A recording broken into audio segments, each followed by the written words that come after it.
Dia punya daging masuk. Berlambak guys. Uish. Hai guys, hari ni saya nak review produk baru saya, iaitu daging masak hitam.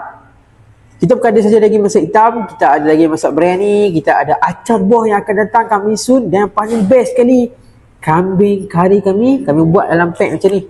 Jadi pack ni tahan dalam 2 tahun. Kami dah hantar dalam mesin, retok semua. Kami akan post, nanti kita akan release. So hari ni saya tunjuk apa daging masak hitam kami. Kita buka dulu. Ni memang dah masuk dalam mesin apa semua. Pak, kita akan tuang, zoom sikit. Pak, dia punya daging masuk. Berlambak guys. Uish. Korang agak-agak berapa kita nak jual ni? Pak, saya makan hat tunjuk apa. Dengan banyak macam ni.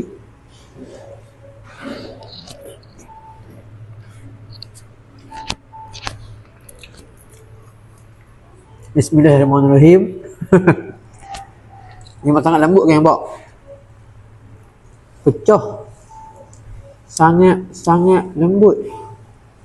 Wow. Ada lagi berapa ketul. Banyak macam ni kan. Nanti saya akan tunjuk harga berapa. Sekali lagi. Alhamdulillah. Dengan nasi putih boleh, dengan nasi biryani lagi ngam. Okey. Jadi kita akan release besok insya-Allah. Dah.